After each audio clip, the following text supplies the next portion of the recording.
Assalamualaikum warahmatullahi wabarakatuh.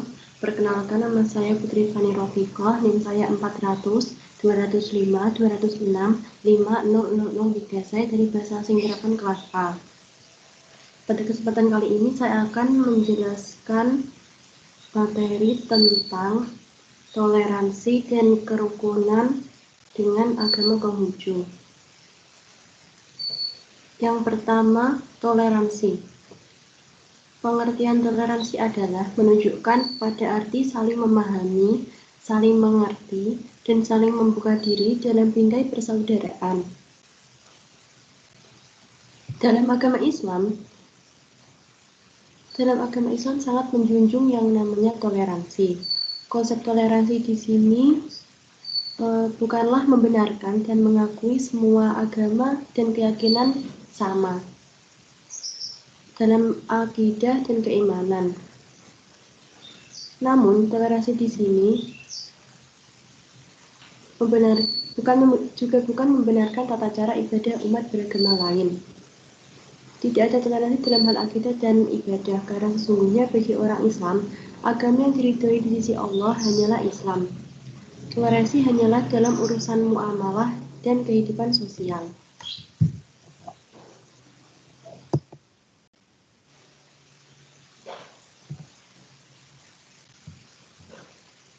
Pembahasan yang kedua mengenai kerukunan. Dalam KBBI, kerukunan diartikan sebagai hidup bersama dalam masyarakat dengan kesatuan hati dan untuk tidak menciptakan perselisihan dan pertengkaran. Kerukunan dalam istilah adalah dipenuhi oleh muatan makna baik dan damai. Intinya, hidup bersama dalam masyarakat dengan kesatuan hati dan bersepakat untuk tidak menciptakan perselisihan dan pertengkaran.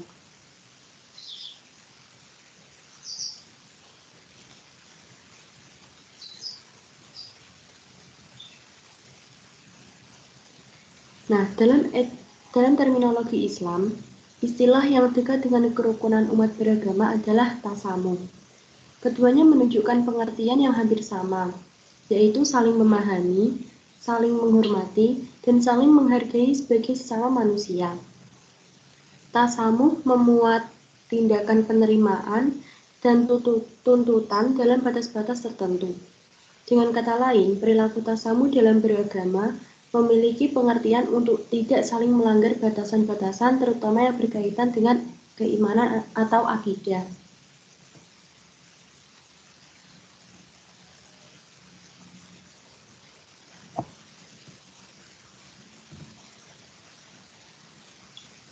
Bila pemaknaan toleransi dan kerukunan dijadikan pegangan adalah sesuatu yang ideal dan didambakan oleh masyarakat manusia, maka setiap orang akan rukun dan tidak ada perpecahan, walaupun berbeda. Nah, dalam agama Konghucu juga mengajarkan hal-hal toleransi dengan agama lain. Di antaranya ada 5 sifat, atau yang disebut wujang, yang dipandang sebagai konsep ajaran yang dapat menciptakan kehidupan harmonis antar sesama. Yang pertama adalah ren atau jin, cinta kasih, tabu diri, halus budi pekerti, rasa tenggang rasa, serta dapat menyelami perasaan orang lain. Yang kedua adalah i atau gi, yaitu rasa solidaritas, senasib, penanggungan, dan rasa membela kebenaran.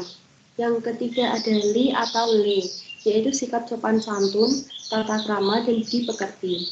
Yang keempat ada c atau ti, yaitu sikap bijaksana, rasa pengertian, dan kearifan. Yang terakhir ada sin, yaitu kepercayaan, rasa untuk dapat dipercaya oleh orang lain, serta dapat memegang janji dan menepatinya. Nah, dari kelima sifat tersebut, Konghucu sangat menekankan hubungan yang sangat harmonis antar sesama manusia dengan manusia lainnya. Selain itu ada juga hubungan harmonis dengan Tuhan dan ada juga antara manusia dengan alam lingkungan.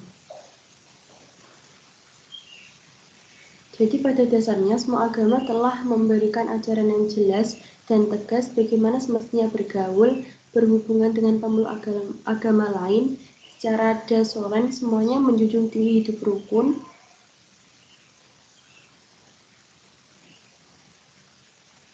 saling tolong-menolong antara pemeluk. Namun terkadang pemeluknya lupa atau tidak mampu mengaplikasikan ajaran tuntunan dari agamanya. Terkadang kesolehan tersebut berdampak tidak sejalan.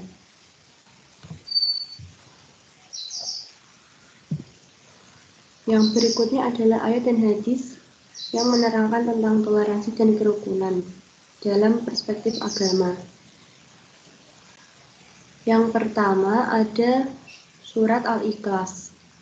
Qul ya ayyuhal kafirun merupakan salah satu potongan ayat yang sering dibaca ketika sholat. Nah, surat ini berisi kandungan tentang adanya toleransi dalam keimanan dan peribadahan.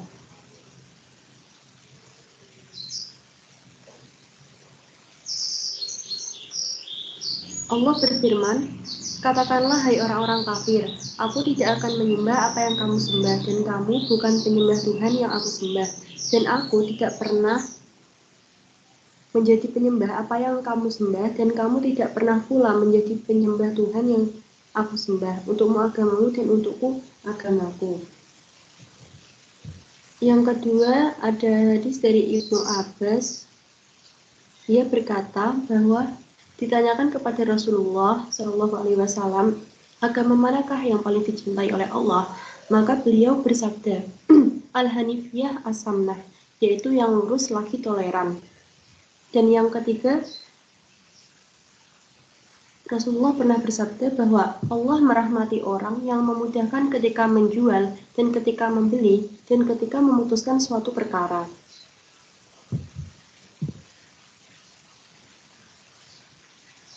Nah, yang terakhir ada contoh toleransi dengan agama Konghucu.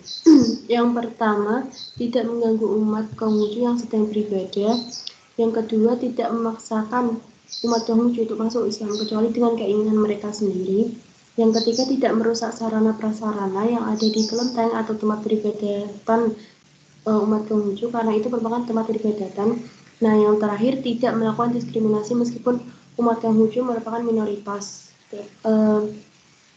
Yang dimaksud minoritas di sini adalah dalam di Indonesia pemeluk Konghucu termasuk minoritas karena agama Konghucu adalah termasuk agama baru. Nah, demikian presentasi yang dapat saya sampaikan. Kurang lebihnya saya mohon maaf. Wassalamualaikum warahmatullahi wabarakatuh.